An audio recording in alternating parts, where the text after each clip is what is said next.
സത്യം സത്യമായി അരുളിയ തിരുവചനം നിത്യസത്യമായി അരുളിയ ദിവ്യവചനം ശാന്തിയായി ദീപമായി നമ്മിൽ തെളിദീപമായിതാ സത്യവചനം വിടുതലായി രക്ഷയായി നമ്മിൽ നവജീവനായിതാ സത്യവചനം സത്യം സത്യമാ സത്യം സത്യമാ സത്യം സത്യമാ സത്യം സത്യമാ.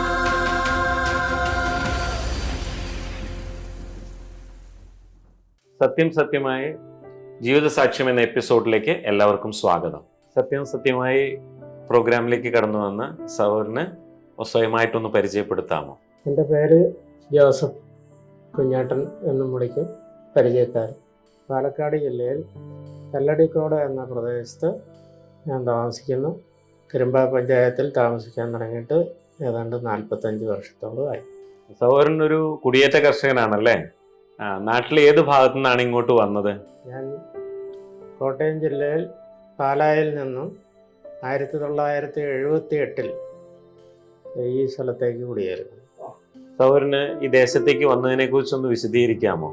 1978 വന്നു എന്ന് പറഞ്ഞുവല്ലോ. തോട്ടങ്ങൾ മുറിച്ചു വയ്ക്കുന്ന ആ കാലഘട്ടമായിരുന്നു. ഞാൻ അങ്ങനെ 3 ഏക്കർ ആ സ്ഥലത്ത് വന്നു 4 ഏക്കർ തോട്ടം വാങ്ങി 78 താമസം ആരംഭിച്ചു. അന്ന് ഞാൻ വിവാഹം കഴിച്ചിട്ടില്ല. ഇവിടെ വന്ന് ഒറ്റയ്ക്ക് 4 വർഷം താമസിച്ചതിന് ശേഷമാണ് വിവാഹം കഴിക്കുന്നത്. കുഞ്ഞേട്ടൻ ആത്മീയ ജീവിതത്തിലേക്ക് വന്ന ആ സാഹചര്യത്തെ കുറിച്ചൊന്ന് വിശദീകരിക്കാമോ? ഞാൻ ആത്മീയമായി നല്ല നിലവാരത്തിൽ ജീവിക്കുന്നുവെന്ന് വിശ്വസിച്ചിരുന്ന കാലഘട്ടമാണ് അതിനു മുമ്പുള്ളത്. എന്നാൽ സത്യവചനം കൂടുതൽ ഗ്രഹിക്കുവാനിടയായപ്പോൾ എൻ്റെ ആത്മീയ നിലവാരം വളരെ താഴ്ന്ന അവസ്ഥയിലാണ് എന്ന് ഞാൻ മനസ്സിലാക്കി. അങ്ങനെ ദൈവത്തിൻ്റെ വചനത്തിൽ നിന്ന് കൂടുതൽ കാര്യങ്ങൾ മനസ്സിലാക്കുവാനും അത് എൻ്റെ ജീവിതത്തിൽ ഫലം കാണുവാനും ഇടയായി. അതിനുള്ള മാർഗം ദൈവം ഒരുക്കിയത് എന്നെ എൻ്റെ ലോകപ്രകാരമുള്ള ജീവിതത്തിൽ നിന്നും വ്യതിചലിപ്പിച്ചത് ദൈവവചനമാണ്. ആ ദൈവവചനം കൂടുതൽ അറിയുവാനുള്ള ആദ്യ മുഖാന്തരം പള്ളികളിൽ അക്കാലത്ത് നടന്നിരുന്ന ധ്യാന പ്രസംഗങ്ങളാണ്. ഞാനതിൽ പോവുകയും പങ്കെടുക്കുകയും ചെയ്തിരുന്നു. അങ്ങനെ ദൈവവചനം കൂടുതൽ കേൾക്കുവാനിടയായി. അങ്ങനെ കേട്ട് വന്നപ്പോൾ ഞാൻ അറിയാത്ത അനേക കാര്യങ്ങൾ ദൈവവചനമായ ബൈബിളിലുണ്ട് എന്ന് മനസ്സിലാക്കുകയും അത് കൂടുതൽ അറിയുവാൻ വേണ്ടി ബൈബിൾ വായിക്കുവാൻ തുടങ്ങുകയും ചെയ്തു. അങ്ങനെ വായിച്ചു വരുമ്പോൾ മനസ്സിലാകാത്ത ഒരുപാട് കാര്യങ്ങൾ എൻ്റെ ജീവിതത്തിൽ ഉണ്ടായി. ശരിക്കും ഗ്രഹിക്കാനുള്ള പ്രാപ്തി അന്ന് എനിക്കില്ലായിരുന്നു. എന്നാൽ ഞങ്ങൾ കൂട്ടുകാർ ചേർന്നിരുന്ന് ദൈവവചനത്തെക്കുറിച്ച് ചർച്ച ചെയ്യുമായിരുന്നു. അലക്സും വർക്കിയും ഞങ്ങൾ ഒരുമിച്ച് പുഴയിലെ പാറയിൽ ഇരുന്ന് ബൈബിൾ കാര്യങ്ങളെക്കുറിച്ച് കൂടുതൽ ചർച്ച ചെയ്യുമായിരുന്നു. ഞങ്ങൾക്ക് മനസ്സിലാകാത്ത കാര്യങ്ങളെക്കുറിച്ച് ചോദിക്കുവാൻ അന്ന് ഒരു നേതൃത്വം ആഗ്രഹിച്ചു. അങ്ങനെ ഒരാളുണ്ടായിരുന്നെങ്കിൽ എന്ന് ഞങ്ങൾ ചിന്തിച്ചു. ഞങ്ങൾ അതിനായി പള്ളിയിൽ അങ്ങനെ ഒരു ഗ്രൂപ്പ് ഉണ്ടാകുവാനും ഞങ്ങളെ നിയന്ത്രിക്കുവാനും ഞങ്ങൾക്ക് സംശയങ്ങൾ പറഞ്ഞു തരുവാനും ഒരു നേതൃത്വം ഉണ്ടാകുവാനും വേണ്ടി പ്രാർത്ഥിച്ചു.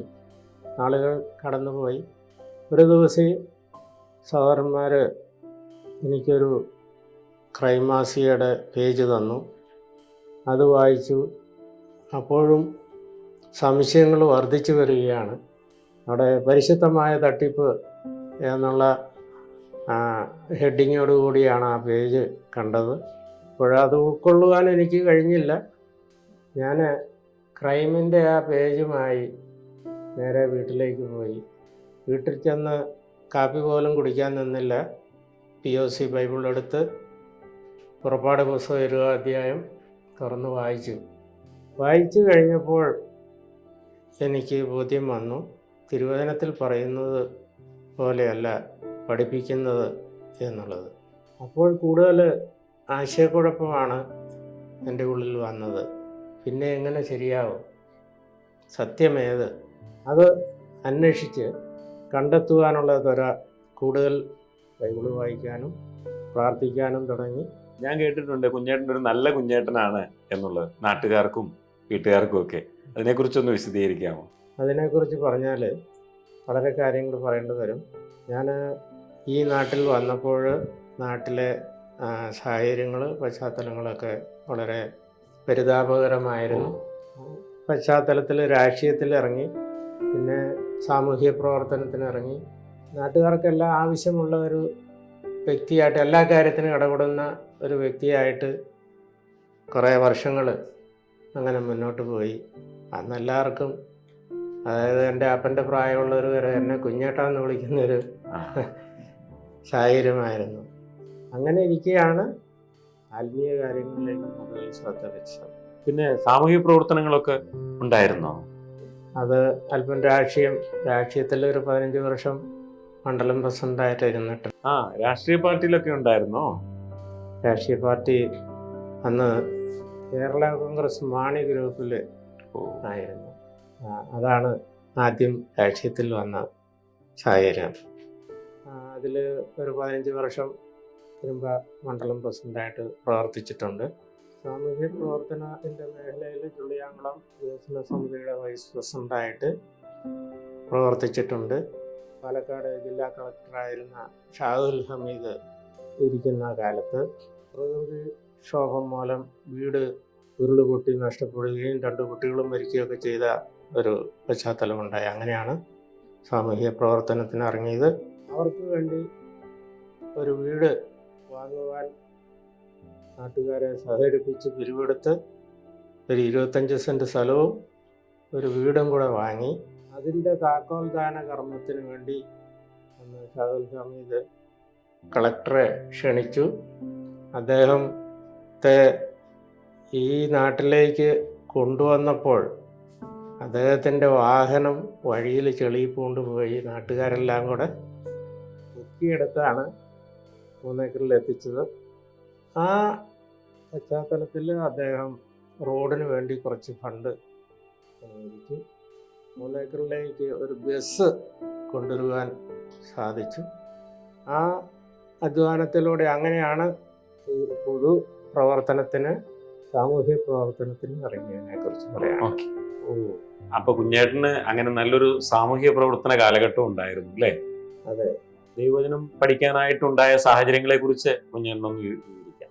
അതിനെക്കുറിച്ച് പറഞ്ഞാൽ, ആ കാലത്ത് ഞാൻ ചുള്ളിയാങ്കുളം പള്ളിയുടെ ട്രസ്റ്റി ആയിരുന്നു. പള്ളിക്കൽ നിന്ന് കോട്ട ധ്യാന കേന്ദ്രത്തിലേക്ക് ഒരു ബസ്സിന് ആൾക്കാരെയുമായി പോകുവാനിടയായി. ആ ദിവസം വചനം കേട്ടു, താല്പര്യം, അതിൽ ശ്രദ്ധ വന്നു. അങ്ങനെ എൻ്റെ ജോലിക്കാരനായിരുന്ന ഒരു മോഹനെയും ഞാനന്ന് കൂട്ടിയിരുന്നു. അവൻ രാവിലെ എണീറ്റ് കൈ നീട്ടുമ്പോൾ ഭാര്യ വീടിക്കെട്ട് കയ്യിലോട്ട് കൊടുത്തില്ലെങ്കിൽ പണിക്ക് പോകുകയില്ലാത്ത ആളാണ്. ഈ ധ്യാനത്തിന് പോയ ഒരു ദിവസത്തെ ധ്യാനം കഴിഞ്ഞപ്പോൾ അവന് പുകവലി ഉപേക്ഷിച്ചു. എൻ്റെ വീട്ടിലെ സാഹചര്യങ്ങൾക്കൊക്കെ മാറ്റം വന്നു. അവന് വീട്ടിൽ സമാധാനവും ഐക്യതയുണ്ടായി. അത് എന്നെ വളരെ ശ്രദ്ധയോടുകൂടി വീക്ഷിക്കാനിടയാക്കി. ആ കാലഘട്ടത്തിൽ ഞാൻ ഒരു 3 പാക്കറ്റ് ചാർമിനാർ വലിക്കുന്ന ആളാണ്. എനിക്കത് നിർത്താൻ കഴിഞ്ഞില്ല. പക്ഷേ ഇവന് വലി നിർത്തി. അവൻ്റെ ശരീരത്തിന് മാറ്റം വന്നു, ആരോഗ്യത്തിന് മാറ്റം വന്നു. അടുത്ത ജൂൺ മാസത്തിൽ എനിക്ക് റീപ്ലാന്റിന് വേണ്ടി റബ്ബർ കുഴി കുത്തിക്കൊണ്ടിരിക്കുകയാണ്. അവനും വേറൊരു മോഹനും കൂടെ. അപ്പോൾ ആ സാഹചര്യത്തിൽ മറ്റേ മോഹനം വീട് വലിക്കുന്നുണ്ട്. ഇവൻ വലി നിർത്തിയവനാണ്. പക്ഷെ നല്ല മഴയാണ്. മഴ നനഞ്ഞ് കുഴികുത്തിയിരുന്നപ്പോൾ രണ്ടാൾ കൂടെ വലിച്ചു. അവരുടെ ഒരാളുടെ കയ്യിലുണ്ടായിരുന്ന അങ്ങ് തീർന്നു പോയി. അവർ ഇറങ്ങി വന്നപ്പോൾ എന്നോട് വലിക്കാൻ വലി നിർത്തിയവൻ സിഗരറ്റ് ചോദിച്ചപ്പോൾ എനിക്ക് കൊടുക്കാൻ കഴിയുമോ, കൊടുക്കാതിരിക്കാൻ കഴിയുമോ? എൻ്റെ മനസാക്ഷിയിൽ വലി നിർത്തിയവൻ്റെ ഗുണം ഞാൻ കണ്ടതാണ്, ഓർക്കുന്നവനാണ്. എന്നാൽ ഞാനത് വലി നിർത്താതെ അവനോട് വലിക്കരുതെന്ന് പറയാൻ എനിക്കെന്താണ് അർഹത എന്ന് എൻ്റെ മനസ്സിൽ വന്നു. ഞാൻ എന്തായാലും ഞാൻ കൊടുത്തു. അല്ലാതെ നിർത്തണമെന്ന് അപ്പോൾ പറയാൻ എനിക്ക് എൻ്റെ മനസാക്ഷി എന്നെ വിലക്കി. അപ്പം നിർത്തേണ്ടത് ഞാനാണ്. ഞാൻ നിർത്തിയതിന് ശേഷം വേണം അവനോട് ഇത് നിർത്താൻ പറയാൻ. ഈ ദിവസങ്ങൾക്കടുത്ത് തന്നെ ഡോക്ടറുടെ റേഡിയോയിലുള്ള പ്രോഗ്രാം കേട്ടിട്ട് എൻ്റെ മകന് അടുത്ത ദിവസം രാവിലെ ഞാൻ വലിക്കുമ്പോൾ പുക വലിക്കുന്നത് ഹാനികരം, പപ്പ മരിച്ചു പോവും, ഞങ്ങൾക്ക് പപ്പായെ വേണം എന്ന് അവൻ വന്നു പറഞ്ഞു. അതെൻ്റെ ഹൃദയത്തിൽ സ്വാധീനിച്ചു. 2 കാര്യം 2 ദിവസം സംഭവിച്ചു. അവനെ സ്നേഹിക്കുന്ന എനിക്ക് അവൻ്റെ വാക്ക് തള്ളിക്കളയാൻ കഴിഞ്ഞില്ല. അങ്ങനെ ഞാൻ വലി നിർത്താൻ തീരുമാനിച്ചു. അത് ദൈവം എൻ്റെ ഹൃദയത്തിൽ തോന്നിച്ചതാണ് എന്നെനിക്ക് പിന്നീട് മനസ്സിലാക്കാൻ കഴിഞ്ഞു. എല്ലാവരും വലി നിർത്തും, അല്ലെങ്കിൽ മദ്യപാനം നിർത്തും, കുറച്ച് നാൾ കഴിയുമ്പോൾ വീണ്ടും തുടങ്ങുന്നതാണ് കണ്ടിട്ടുള്ളത്. ദൈവം മാറ്റിയാൽ പിന്നെ അതിനെക്കുറിച്ച് ഒരാകുലതയും ഒരാവശ്യബോധവും പിന്നീട് ഉണ്ടാകില്ല എന്ന് എൻ്റെ അനുഭവം എന്നെ പഠിപ്പിച്ചു.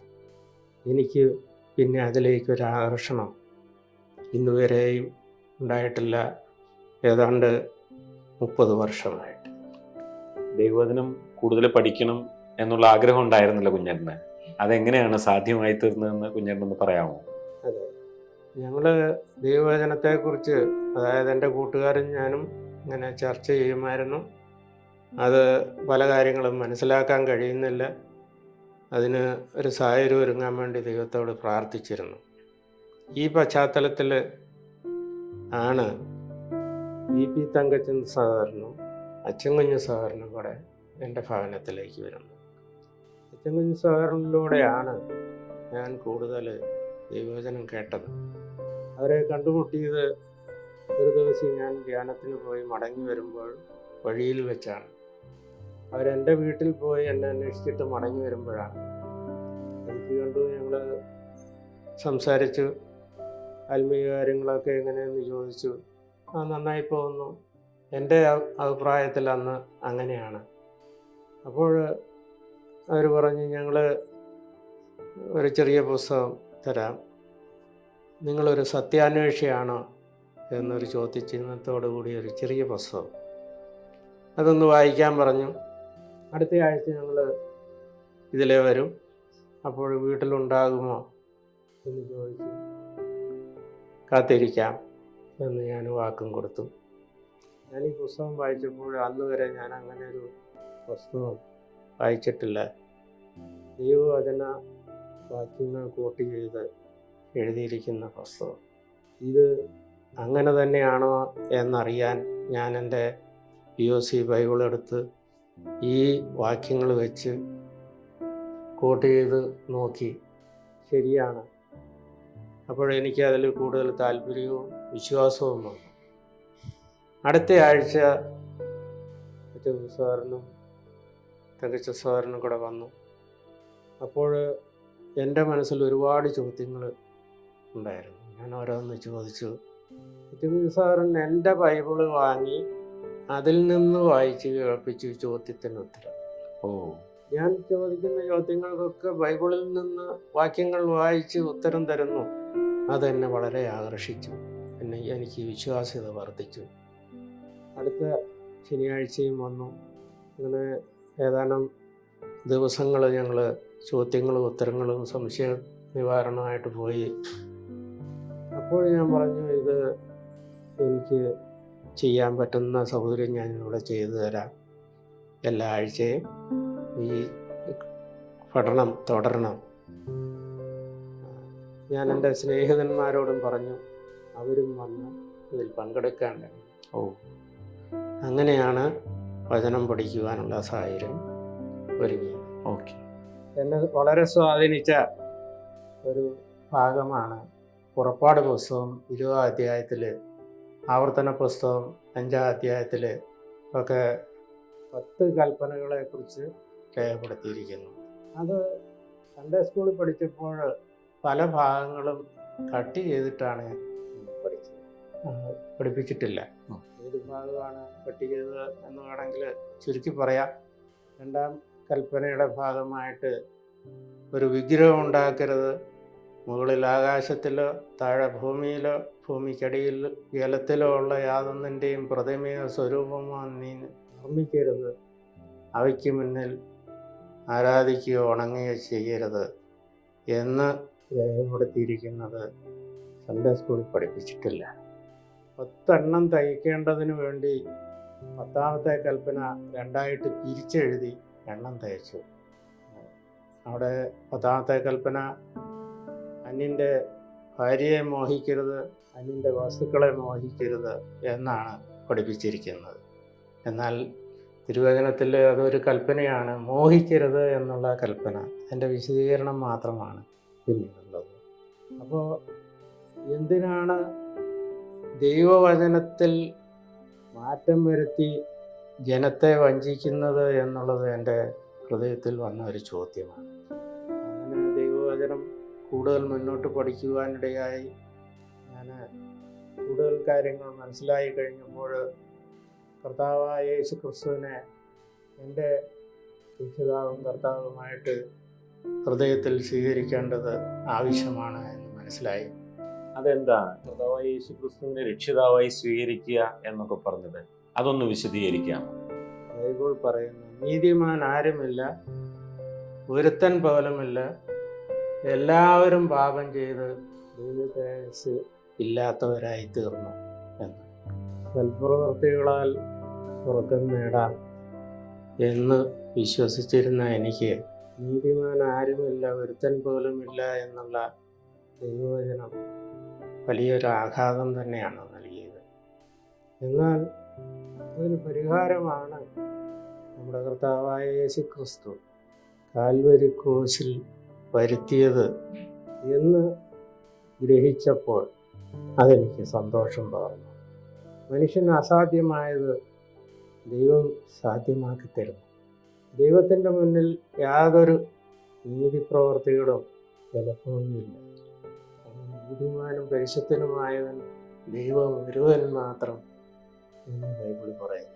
മനുഷ്യരാരും പാപത്തിന് അതീതനായിട്ടില്ല, എല്ലാവരും പാപികളാണ്.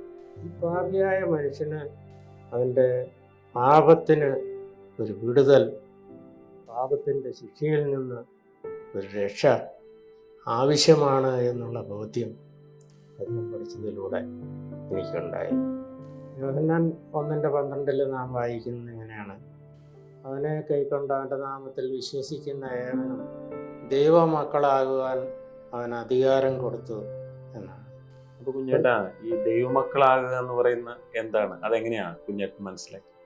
മനുഷ്യരെല്ലാവരും ആദാമ്യ പാപത്തിന് അധീനരാണ്. ആ നിലയിൽ ദൈവമക്കൾ എന്നുള്ള സ്ഥാനം നഷ്ടപ്പെട്ടു, സാത്താൻ്റെ നിയന്ത്രണത്തിലായിപ്പോയി. ഈ ലോകം സാത്താനാണ് നിയന്ത്രിക്കുന്നത്. എന്നാൽ അതിൽ നിന്നും വീണ്ടെടുക്കപ്പെട്ടവനാണ് ദൈവമക്കൾ എന്ന് പറയപ്പെടുന്നത്. അതായത് പാപത്തിന് പരിഹാരം വന്ന് സ്വർഗത്തിന് അവകാശികളായി തീർന്നവരാണ് ദൈവമക്കൾ.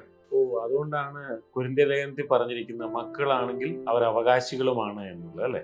അതെ അതെ, അത് സഹോദര, ദൈവത്തിന് അവകാശികളും ക്രിസ്തുവിന് കൂട്ടവകാശികളുമായി തീരുക എന്നാണ് അർത്ഥമാക്കുന്നത്.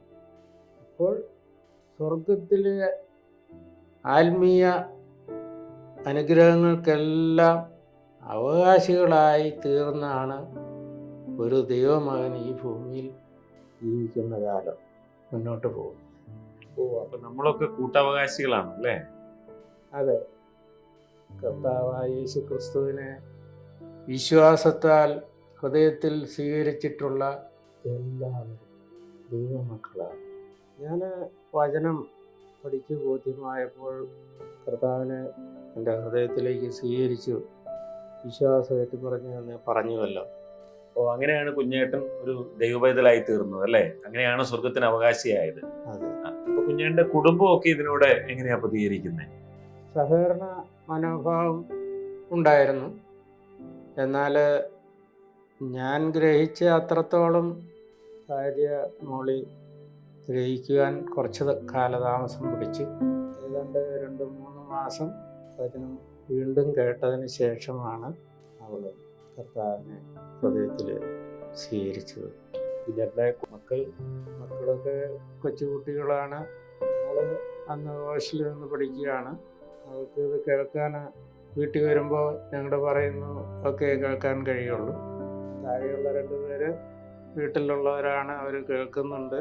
എന്നാൽ അവർ കാര്യങ്ങൾ തീരുമാനിക്കാനുള്ള പ്രാപ്തിയായി വരുന്നേ ഉണ്ടായിരുന്നുള്ളൂ. കുഞ്ഞേട്ടൻ വലിയൊരു സമൂഹത്തിൽ നിന്നാണ് ഇങ്ങനെ ഒരു വിശ്വാസത്തിലേക്ക് കടന്നു വന്നത്. അപ്പോൾ തൻ്റെ ജീവിതത്തിൽ കുടുംബത്തിൽ നിന്നോ മറ്റു ബന്ധുക്കളിൽ നിന്നോ എന്തെങ്കിലും പ്രയാസങ്ങൾ ഉണ്ടായിട്ടുണ്ടോ? എതിർപ്പുകൾ ഉണ്ടായിട്ടുണ്ട്. എന്നാൽ ഞാൻ സ്വതന്ത്രനായിട്ട് ഇവിടെ ഒറ്റയ്ക്ക് താമസിക്കുന്നത് കൊണ്ട് അതൊന്നും പ്രാബല്യത്തിൽ വന്നില്ല എന്ന് വേണമെങ്കിൽ പറയാം.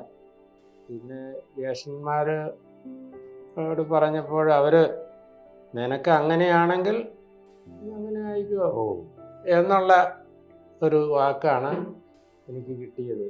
കുഞ്ഞേട്ടൻ്റെ എല്ലാ കാര്യത്തിലും നല്ല ബോധ്യം ഉണ്ടായിരുന്നു അല്ലേ?